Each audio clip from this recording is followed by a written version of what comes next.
जब दशकों पहले मैंने गुजरात में अपने सार्वजनिक जीवन की शुरुआत की थी, तभी से मैं देखता आया हूं कि कैसे देश में कुछ राजनीतिक दलों ने सुख सुविधा और विकास के हर संसाधन से आदिवासी समाज को वंचित रखा।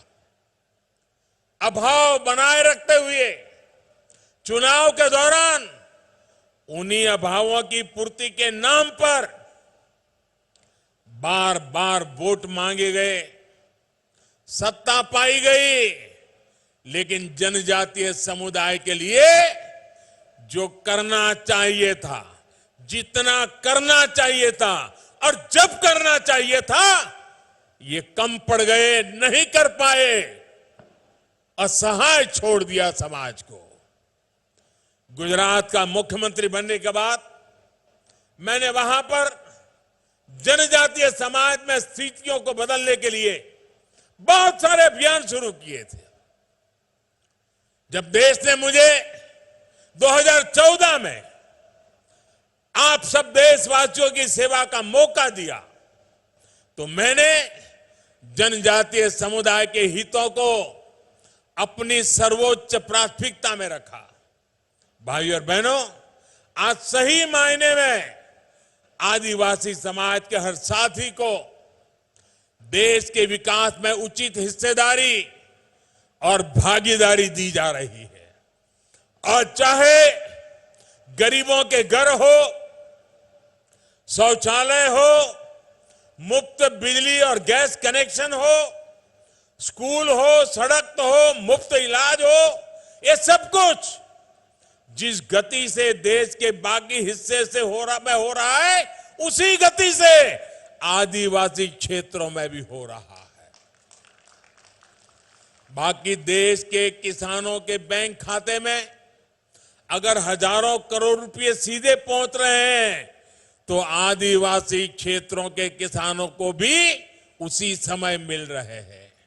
आज अगर देश के करोड़ों करोड़ परिवारों को शुद्ध पीने का पानी पाइप से घर घर पहुंचाया जा रहा है, तो ये उसी इच्छा शक्ति के साथ उतनी ही स्पीड से आदिवासी परिवारों तक भी पहुंचाने का काम तेज गति से चल रहा है।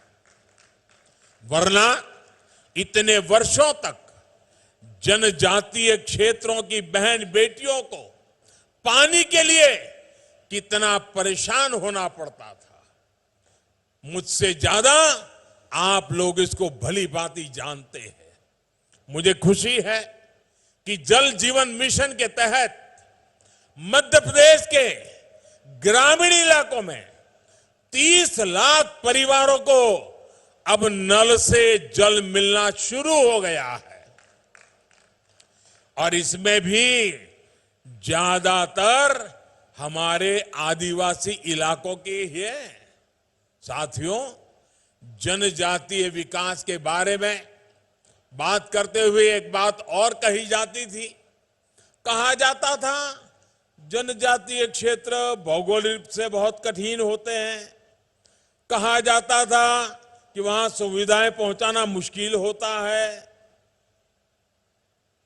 ये सारा बहाना काम न करने के बहाने थे। यही बहाना करके जनजातीय समाज में सुविधाओं को कभी प्राथमिकता नहीं दी गई, उन्हें अपने भाग्य पर छोड़ दिया गया।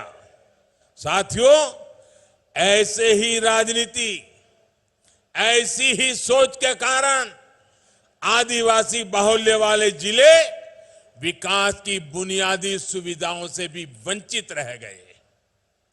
अब कहां तो इनके विकास के लिए कोशिशें होनी चाहिए थी, लेकिन इन जिलों पर पिछड़े होने का एक टैग लगा दिया गया। भाइयों और बहनों, कोई राज्य, कोई जिला, कोई व्यक्ति, कोई समाज विकास की दौड़ में पीछे नहीं रहना चाहिए। हर व्यक्ति, हर समाज आकांक्षी होता है, उसके सपने होते हैं। सालों साल वंचित रखे गए इन्हीं सपनों, इन्हीं आकांक्षाओं को उड़ान देने की कोशिश आज हमारी सरकार की प्राथमिकता है।